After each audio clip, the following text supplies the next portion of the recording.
All right, very good afternoon to everyone. It's morning here in Finland.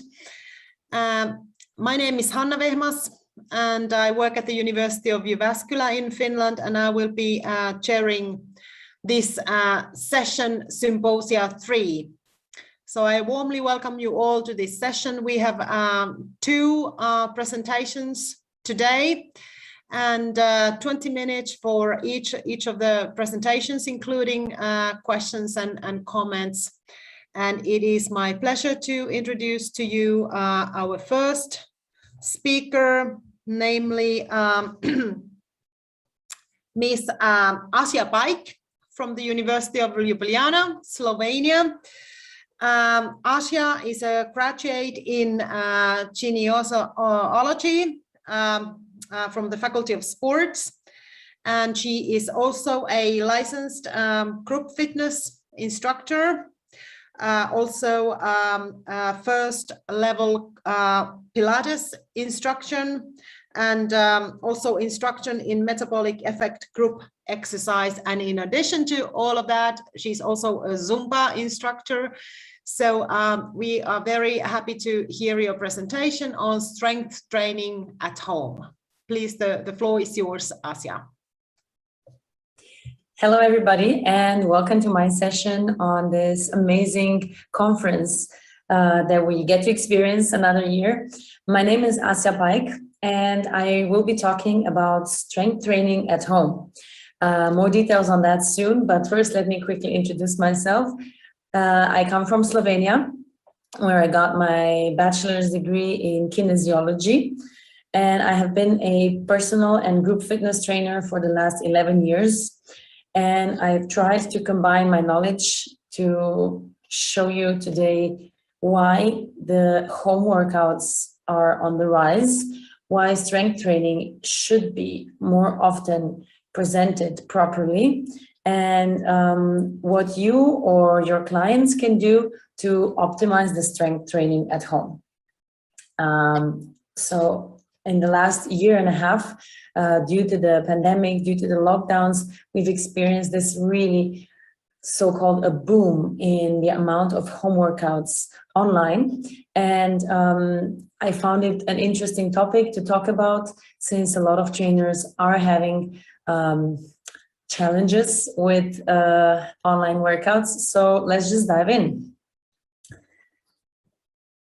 First, let's talk about strength training, which many of you probably know well what it is. Strength training or resistance training is a specific training against an external resistance. which means if we have endurance training like swimming or bicycling or running, jogging, walking, climbing, there we usually don't have so much external resistance in terms of feeling the external resistance immediately as we are exercising. For example, when we are swimming, we feel more that we are out of breath, that we are sweating, that we are getting warm, more than feeling our muscles really work and really burn, so to say. The same goes for running, the same goes for jogging or for climbing. Those are all things that belong to the group of endurance training. But with resistance training specifically, we will be really building a muscle. We do the training with the intention of building muscle mass and other things that I will present right now. The external resistance can be presented by different equipment. For example, small bands, longer, bigger elastic bands, heavy weights, smaller weights, weight machines in the gym, and so on and so on. So there has to be, or very good example is our own body weight. Yes, there has to be like an external resistance, like an extra, so we need extra power to move the equipment or to move something or to pull something towards us or away from us. It is an important part of each workout program. It should be an important part. Besides endurance that I already mentioned, balance and flexibility. Running or swimming or jogging or climbing or dancing all belong to endurance training, and they're really important for our cardiac system. But we also need to train our balance with specific balance exercises, and we need to work on our flexibility. And last but not least, it's strength workouts. It also can improve your endurance and it can improve your balance as well as your flexibility. But each of these 4 segments of training are important on its own. Sometimes we think of strength training or resistance training and we get in mind this picture of a strong man training with heavy weights, with like bodybuilders.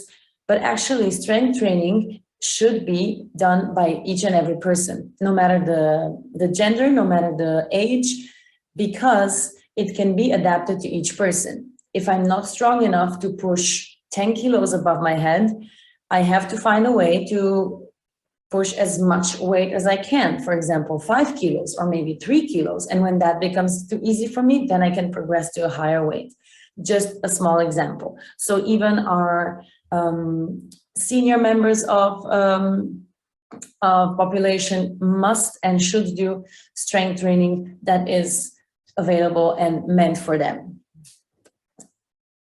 And if we move on, here we have the health benefits of strength training. There are many, many health benefits. And like I mentioned before, with endurance and balance and flexibility training, all these benefits kind of interlace. But let's look at those who belong specifically to resistance training. Of course, the most obvious one is building muscle, creating power, creating strength in the body, which makes the muscles grow. It also grows bone density, increases bone density, which both are more and more important in life as we get older. So specifically, older people should be doing strength training. Of course, my suggestion and the suggestion of all my colleagues is lifelong training. So you don't start working out, you don't start training when you're 50, but much earlier, so that you train your body to be constantly in movement and constantly improving. At around age 30, we all start losing as much from 3 to 5% of lean muscle mass. And that is one of the big reasons to be very disciplined with your strength training. Otherwise, we see an incline of general body coordination, of general strength, and so on. So as it says here, for everyone, muscle strengthening activities help preserve or increase muscle mass strength, and power, which are essential for bone, joint, and muscle health as we age. Like I mentioned before, also bone density increases with strength training and with every movement that creates like an impact on the body. So for example, swimming is a great example of exercising, but it does not help you grow bone density. You've got to have either weight training, so resistance training, or some kind of impact to the body. So walking, jumping, running, climbing, that all helps grow bone mass. Of course, strength training helps with weight loss. Now, this is a very important topic since many people still believe that cardio training, so endurance training, is the one that's going to help you with weight loss, which is partially true, but let's look at how weight loss can be benefited from resistance training. It says here that with both aerobic, so endurance training, and strength training, the body continues to burn calories even after the training is over and the body returns to its more restful state. We call this process excess post-exercise oxygen consumption, very complicated, or EPOC. You will most often hear EPOC, a shorter version. But when one trains resistance training, so not running, but lifting weights, for example, the body needs to exert more energy. So we have to spend more energy to get through the workout, which means we're also going to be burning more energy after the workout is done.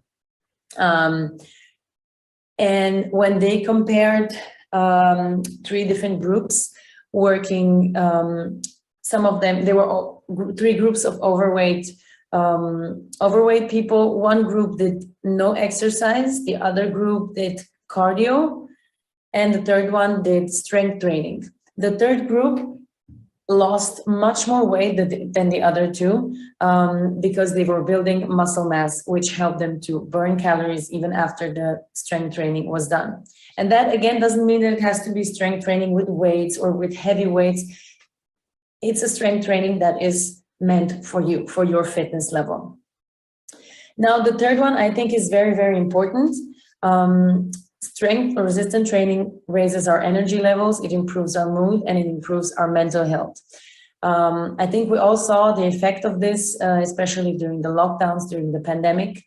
And we've also gotten many reports from our clients that they think they wouldn't have made it mentally through these lockdowns without exercising, without also strength training.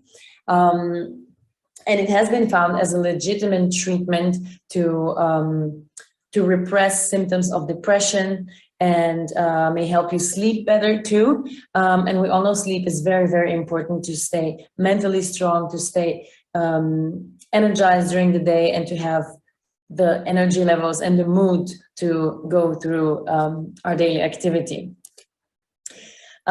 Surprisingly, you would think that only endurance training would help with cardiovascular systems, but actually also strength training does the same, and it helps reduce the risk of hypertension and heart disease, among many others. Because of course, also with strength training, we will get sweaty, we will get our breathing rate, our heart rate will increase. So of course, as our heart is a muscle, we are also training that muscle through strength training.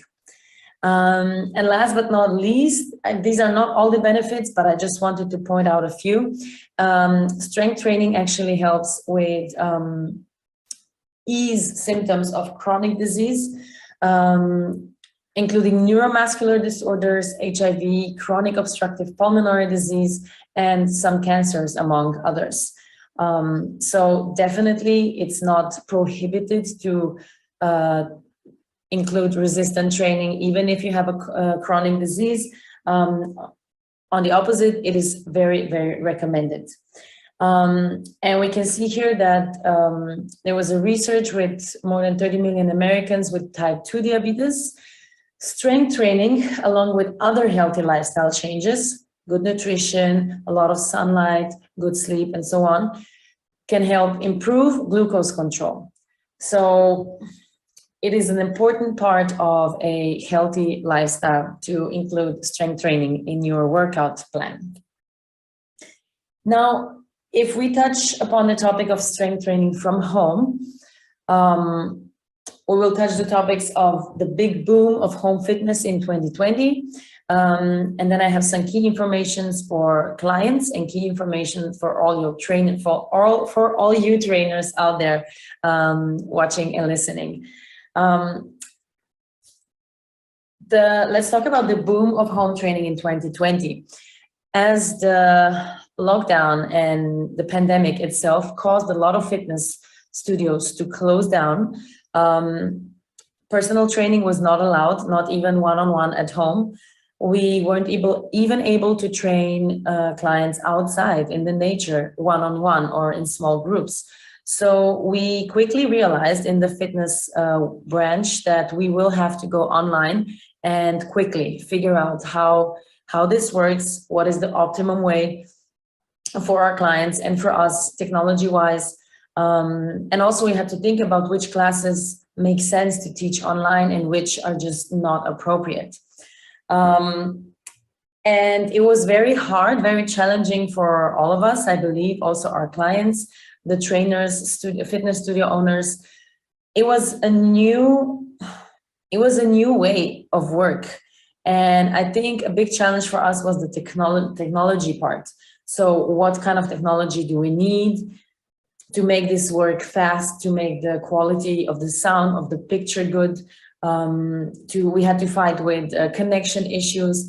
And then on the other side, there were our clients, some of them who never had, don't even have a computer at home, or they don't have a bigger screen, they don't have speakers.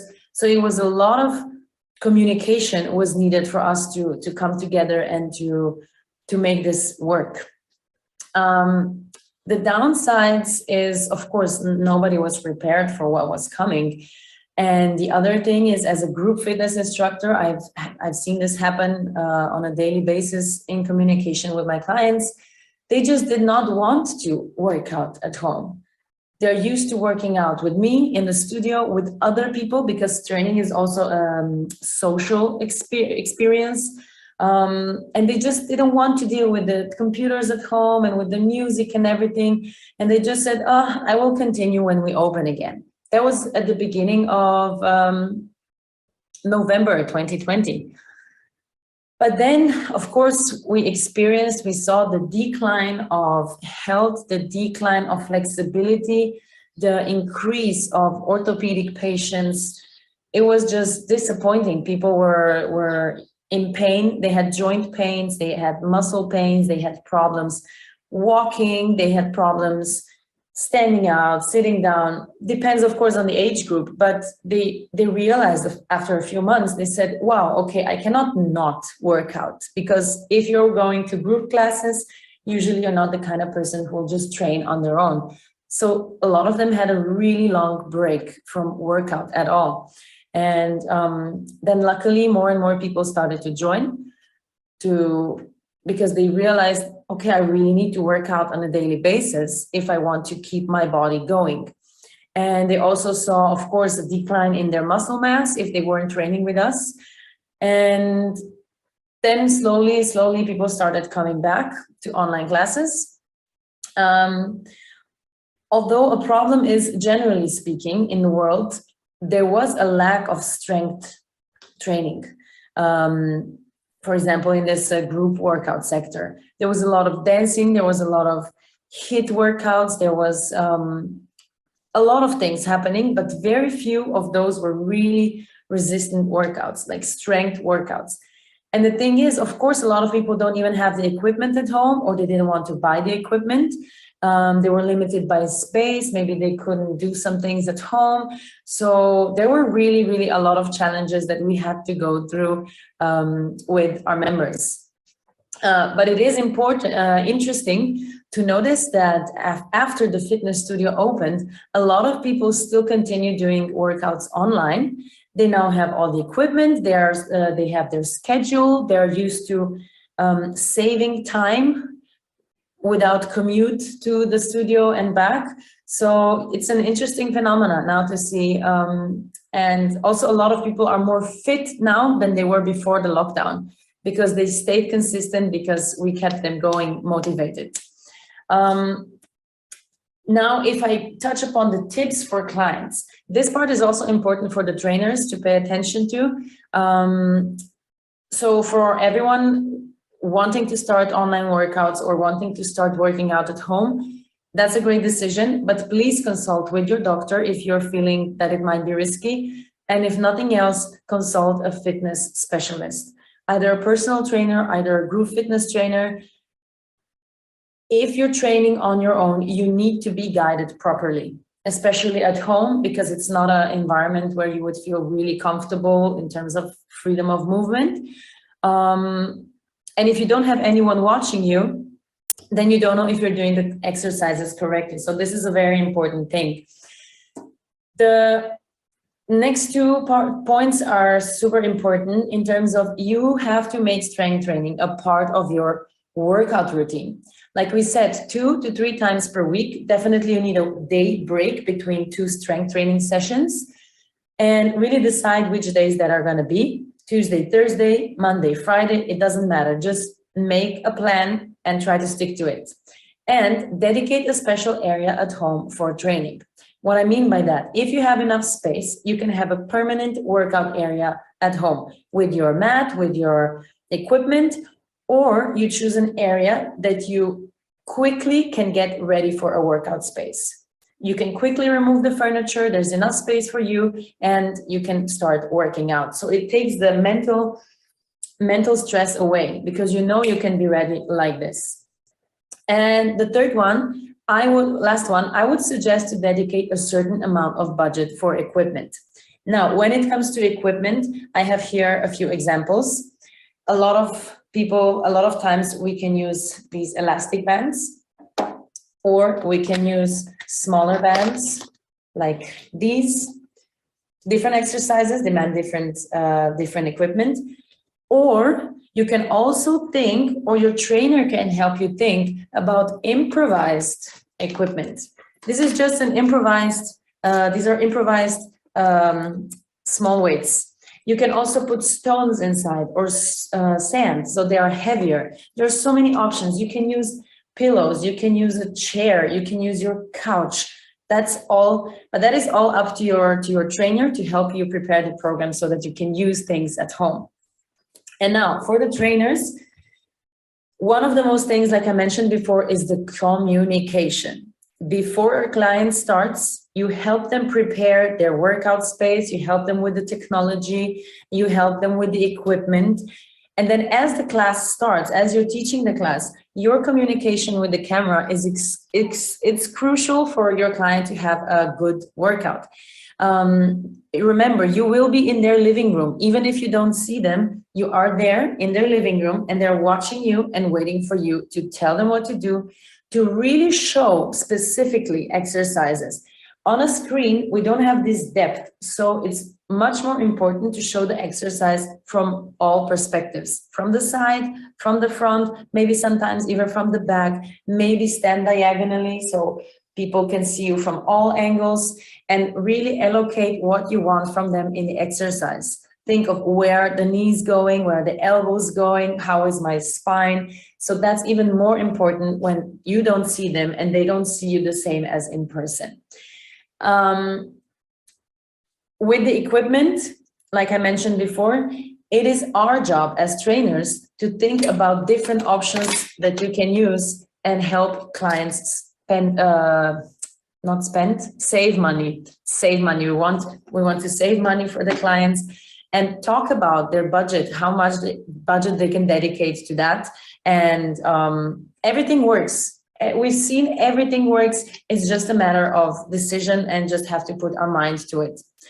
And last but not least, people will go jogging, they will go running, they will go dancing, and they will forget about strength training. So do motivate them in terms of that. Show them the benefits of strength training, explain them the benefits of strength training, especially maybe to women. We are very often afraid of growing very big muscles. Just explain them how small and big weights work and how muscle mass can help them other than weight loss. Tell them about their better balance, their bone mass, energy levels. Do talk to them about that. And I am pretty sure if you stay consistent with that and encourage them to keep going, they will notice great results. So I hope I opened your eyes a little bit to strength training and why it's important. And hopefully you incorporate it in your training routine. Thank you for your attention and enjoy the rest of the conference.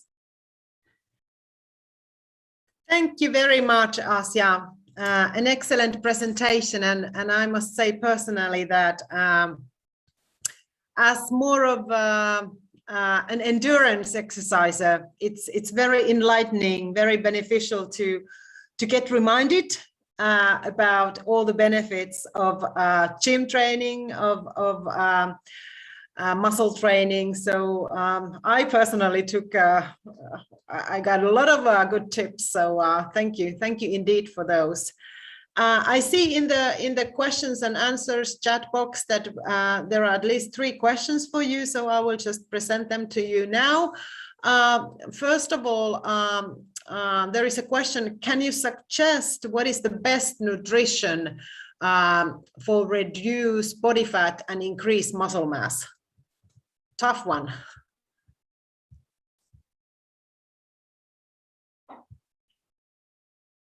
I don't hear you now. Can you get unmuted, please? Do the other ones hear you? For some reason, I don't hear you.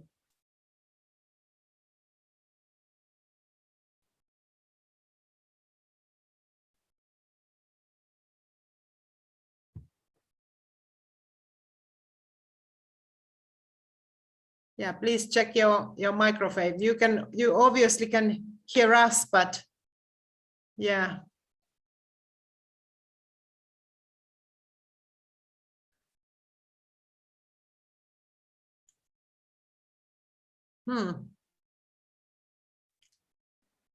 Can you hear me now? Yes, we can. Do you want me to repeat the question, or do you still remember it? No, it's okay. I read it before. Okay, great. So a general rule for weight loss would be to distribute your macros around 45 to 65% of carbohydrates. For 25 to 35 is protein. No, just a second. I always get messed up with the numbers. It's not my thing. So again, yes, 45 to 65 are a percent of calories come from carbohydrates, 20 to 35% from fats, and 10 to 35 from protein. What I think is very important to note here is it depends. When it's medically necessary for a person to lose weight, of course they should confer to a medical professional, especially a nutritionist. But if we are talking a smaller amount of weight loss when it's not necessary medically, what I most of the time suggest my clients before they go to a nutritionist is to relax about all these rules, about all these numbers, and stop weighing their food. Like, I don't want anyone weighing their food or thinking all day, oh, how many % of protein did I intake already today? And just to go back to the basics, to go back to healthy, nutritious foods, to eating more vegetables, more fruit, more lean protein, less fat, less sugars, and to start with that basis.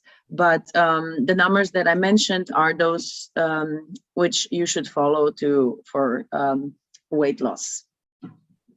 Okay, thank you. We have 2 more questions. The second one, private gym or commercial gym? If the person who asked this question could repeat it. I don't really understand what's the intent. I don't understand the question. it's, yeah. So if the person who asked could please repeat in what they would like me to answer, I would love to. Yeah. Okay. In the Yeah. meantime, I think because of the time is running, maybe Of course. we will go to the third question, which is, how does the medical professional cross-talk with exercise professionals in your country? Well, we are slowly getting there. Let me say it like this. So my area of study is kinesiology, which is a very new scientific branch, very young, and we are still getting to know the society, and also the medical society is still getting to know this branch, so kinesiology.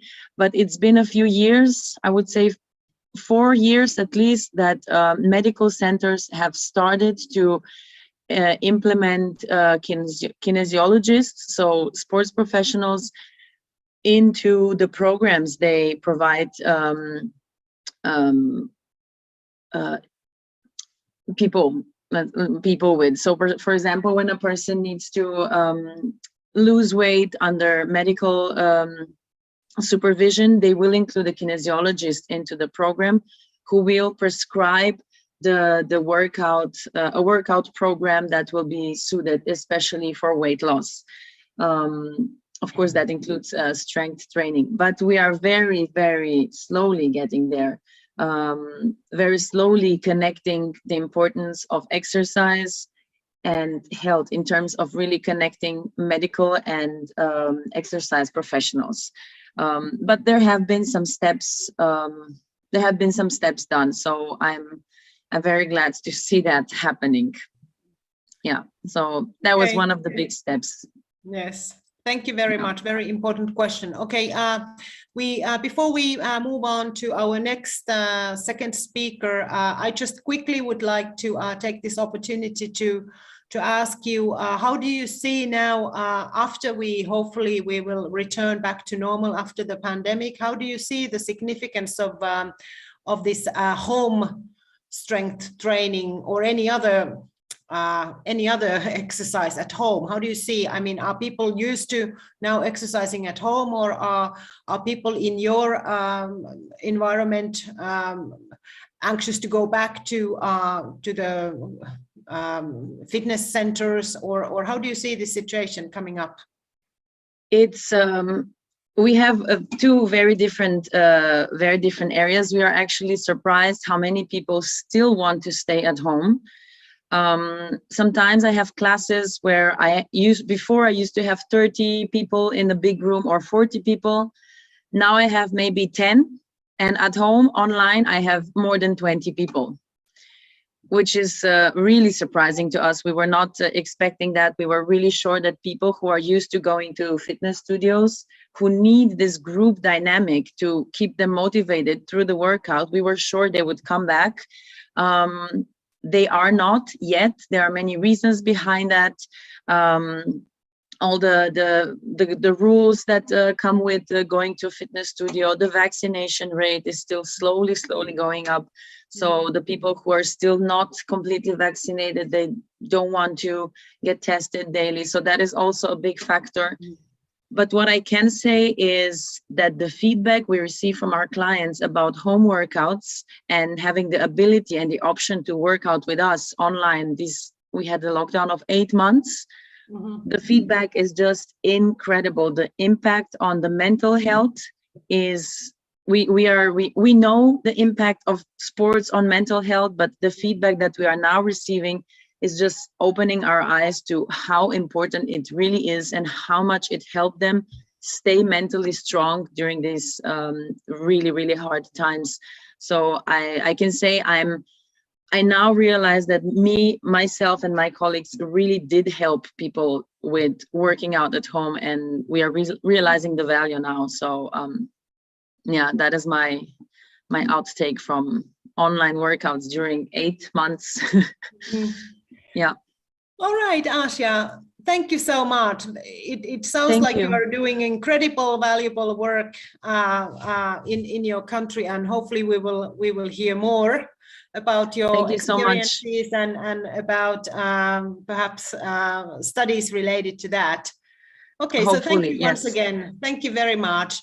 And thank now you. It's time to move on to our second speaker of this session, and he is namely Professor Dr. Rajesh Kumar, who comes from the Osmania University, India. And Dr. Kumar has a master's degree and doctoral degree in physical education from Osmania University, and also a diploma in sports coaching in athletics from Sports Authority of India. And he's also a chairman and principal at the Department of Physical Education, Osmania University, and also he's Indian athletics team coach in the 30th World Universiade held in Napoli, Italy in 2018. And the topic of Dr. Kumar's is the importance of physical education in the promotion of human health. So the floor is yours. Please welcome.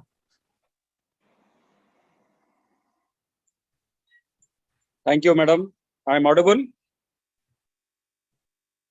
I'm audible. My voice is audible. Yes, we can hear you. Yes. Thank you, madam. Good afternoon from India, and good evening to Malaysia and other participants from all over the globe. First of all, I want to thank the organizing committee of World Conference on Exercise Medicine 2021 for inviting me a talk in today's conference. My special thanks goes to the Dr. C.P. Lee, Dr. Limbu Noi, and Madam Jessie Dato, Madam, for constantly encouraging speakers, participants all over the globe instead of pandemic. They are organizing the wonderful conference. We are missing the conferences last 2 years, in the year 2020 and 2021. I hope next year we all participate in this conference in a very grand manner at Kuala Lumpur, Malaysia. My topic, I request an organizer to share my screen.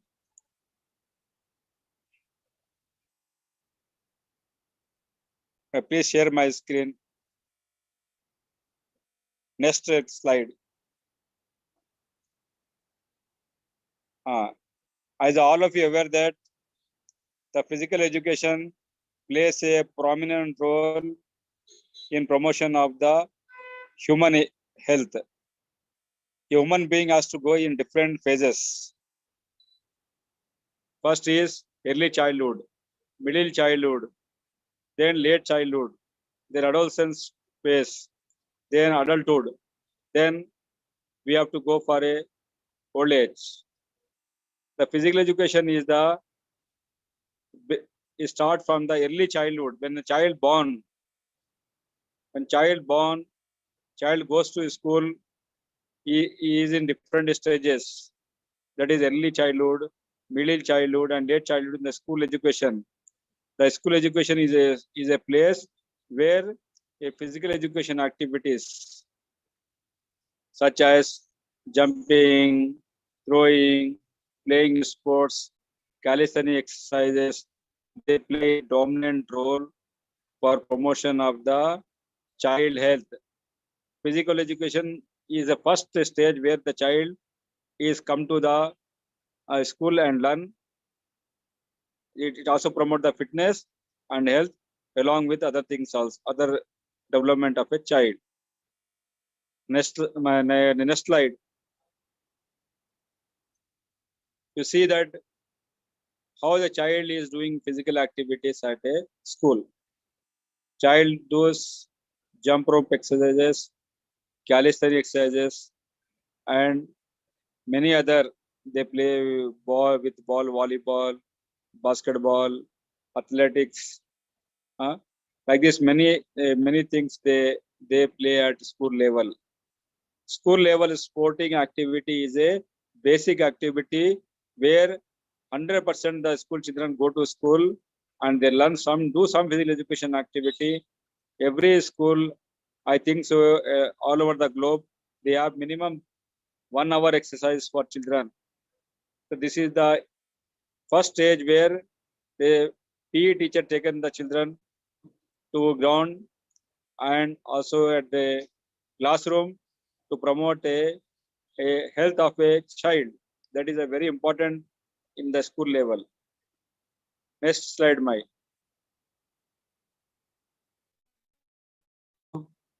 When child playing sport in the school level, health means not only just a fitness. Health is also nowadays. Mental health is also important. Mental health, self-discipline. A child learns self-discipline at an early age, and when they go for a sports and games and any other activity, the child is having to have a learn idea to be a self-discipline and is in the control of a PE teacher or anything is there. Self-discipline is very much important for promotion of a good health of a child or a human being. Next, leadership. As you are aware that leadership plays very important role. Child as coming up in a school level or any human being also, they are overcoming the challenges and they are getting a socialization in the group. Leadership also promotes the equality and sportsman spirit. That is very much important. Then is a mental development. Next slide. Stress reduction. When child plays sports or anybody plays sports, any human being, there will be a stress reduction, body, mind, emotions, behavior. All these things are in complete control and it has developed by a human being when the sports they play. Sports and physical education activities, they are together only. Physical education is a movement education where a child or a human being plays sporting activity, do some physical exercise that helps in the stress reduction and development of body, mind, emotion, and a behavior of a person. Next.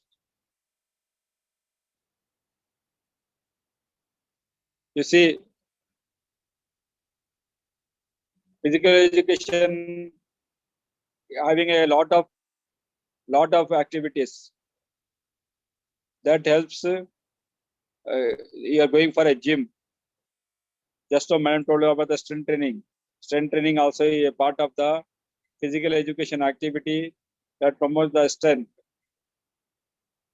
That is why physical education you can do at home, you can do at school, you can do at ground, and anywhere, whenever you feel happy to do that. Physical education is very much important for promotion of a human health in all over the globe. Next. When a child after that he enters college and university level, there physical education plays very important role. Physical education teaches a child or a student to be a good healthy person, and it helps in the development of a all-round development of a person. That includes the emotion, mental, physical, intellectual, all development of a person gets through the physical exercises. That is the main thing. The physical education is a medium for promoting a good health at all levels. Next.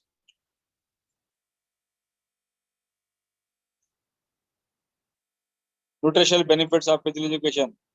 As you are aware, when whatever diet you take, carbohydrates, fats, proteins, mineral, vitamins, every diet is having an impact on the human body. when the physical education and physical exercise you do, it also helps in the all the whatever diet you take to get in the proper use of the energy, so that a human being can become a fit through the physical exercises. Next,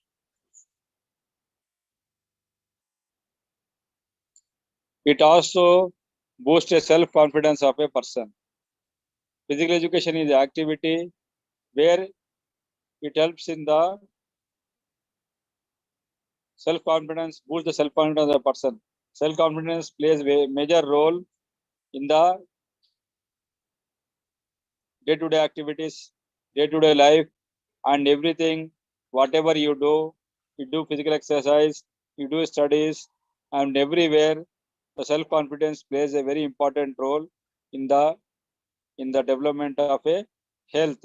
Health means the not only physical health. Physical health means nowadays physical health, mental health, fitness, everything is called as a health, not only absent of a disease.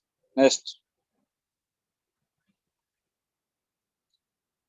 physical education is a activity where we can at the school level and college level, when the child do the activity, we can select a student to participate in the different sports and games. Many schools students, they identify the PE teachers, they become the Olympic champion. They played and they become a elite athletes. I know many students I also found in the school level, they have participated in the Olympic games. Some are the Asian Games gold medalists. Some boys and girls, I identify that in school they are running very good. I bought them in athletics. They are national champion of India.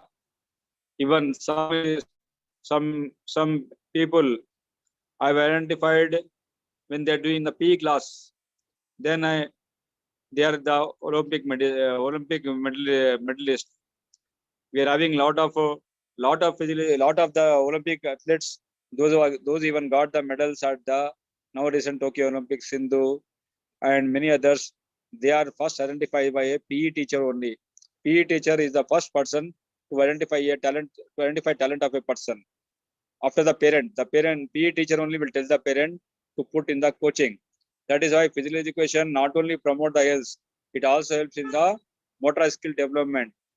When we give the coaching for development of speed, strength, endurance, flexibility, agility, coordination, and other related activities, where we can find the person having a good motor abilities.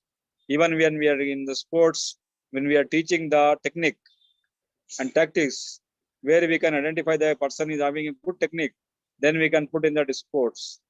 That is why physical education helps in getting a proper motor quality to put a correct people, correct human being in sports. There are two categories of sports. One is individual sports, one is a team sports, where you can put them in the sporting event. Next, we see many people nowadays they play the sports at the community level. Community level is very much important. Nowadays, you go to the park, apartments, where Corona pandemic has make now everybody do the physical exercise for minimum 30 minutes. Nowadays, community recreation program has increased a lot. Many people now in the community, they want a coach to teach them the physical fitness, to teach them teach them some sports and games. Nowadays, in our country, many community programs are going on to promote the physical activity among the different communities, so that they play the some sports and recreation.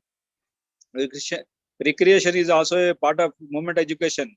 Nowadays, recreation plays a very important role. for the promotion of a health. Health is nowadays is become a very important issue after the COVID pandemic. After not COVID pandemic not over, during COVID pandemic, people those who are having the good health, those who have performed the physical exercise are least affected in the COVID time. I know the many people they got affected in India. Those who are physically fit, they got less affected. Those who are not fit, they even the people died also. Obese people also got lot of affected in the corona pandemic. Corona pandemic teaches the value of physical education. The physical education value in the schools, colleges, and community has become important nowadays. Everybody want to do some exercise, minimum for 30 minutes, so that I can survive from the corona pandemic or otherwise some exercise. Nowadays, exercises like yoga plays very important role for promotion of health. Yoga is helpful for the cardiorespiratory system. That is very much important for our nowadays human being to be fit to have a least effect of coronavirus. Next. Parks and recreation has become a physical education centers. Nowadays, there is a job opportunities coming in the parks. They want the physical education teacher, not in the schools. They want the park. Early morning, people go to park for walking and recreation purpose. The PE teachers there demonstrate some exercise, so that is nowadays the government agencies and voluntary organization they are making the physical education is a compulsory to do. Nowadays, people are propagating that physical education is an essential part of the everything, so that you do minimum physical exercise to have a good health in the body, in the life. Next. So this is my idea. The physical education plays a major role for promotion of human health, because every human being will go to school. School is a place where the physical education is teacher will deal with the students. Students are going to be having different stages: early childhood, middle childhood, late childhood, adolescence period, puberty period, then other. These are the phases where the school physical education got the opportunity to teach in the schools and colleges to do some activity. Nowadays, physical education has become a compulsory subject in all schools and colleges, and every student must do minimum half an hour exercise daily. Now, as per the madam also, this exercise is a medicine, and physical education exercise is a part of physical education. Physical literacy movement, physical education, exercise is part of physical education, and this is my idea to promote the human health. Thank you, organizers, for giving me a chance on this occasion. Thank you. Thank you very much. Thank you very much, Professor Dr. Kumar. I got curious, I don't know, maybe this is a very broad question, but just very curious, do you have an idea how much there is physical education teaching at the primary schools in India in general? Is it possible to give an estimate per week? Madam, Madam, the primary school physical education is compulsory. Every child has to play minimum 1 period every day. Every day, if the school is not having ground, they have to do the calisthenics exercises. They have to do on the spot exercises. Nowadays, PE is becoming compulsory at all levels, because especially the corona pandemic has teaches everybody that a lesson that physical exercise is a medium where we can promote our health. So that is why in India, primary teachers, middle school, primary school, and high school. Primary school children will learn only recreation sport, not a major sport that is going to become a champion. Only recreation activity is some balls and without this. So this is a part of our primary school nowadays, PE is compulsory. Okay, thank you very much. Very Thank you, interesting.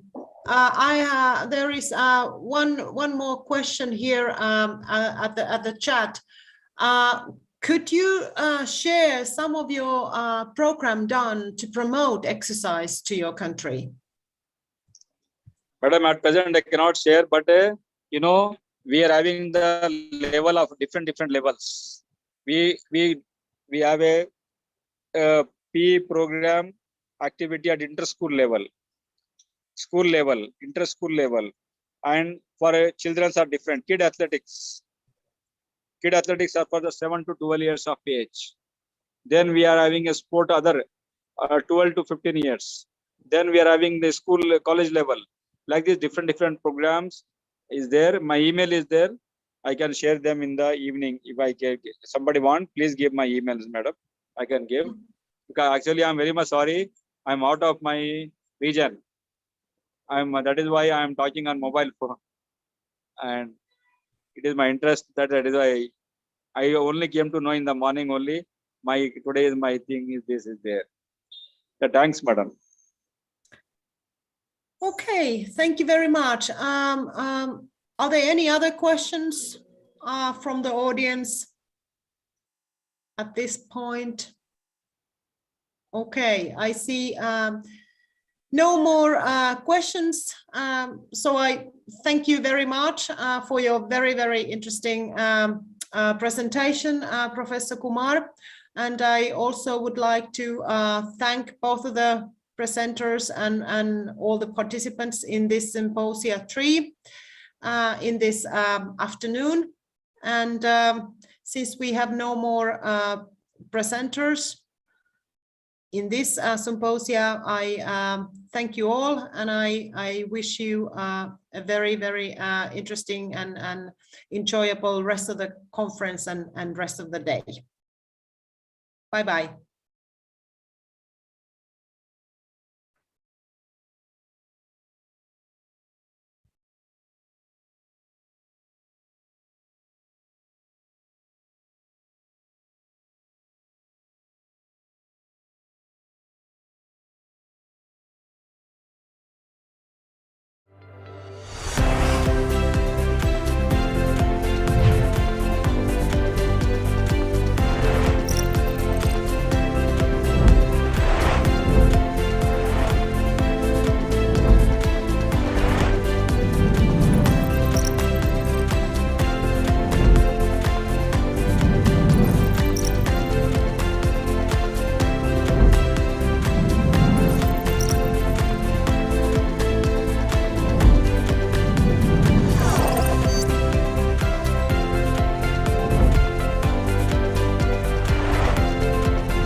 Recording stopped.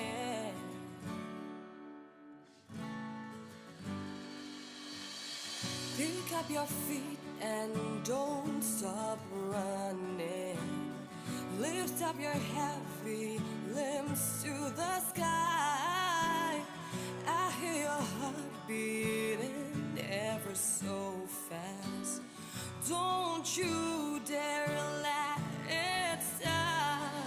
And all the nation together as one, fighting for a brighter future, inspiring all the new generation.